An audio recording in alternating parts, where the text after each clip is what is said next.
ಈ ಹಕ್ಕಿಗೆ ರೆಕ್ಕೆಯೂ ನಾ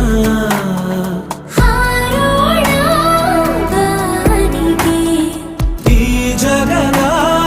ಸೂರಿಗೆ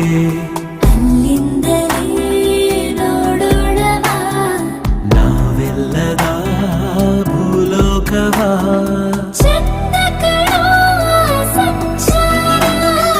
ತೇಳುತ್ತ ಮಾಡುವ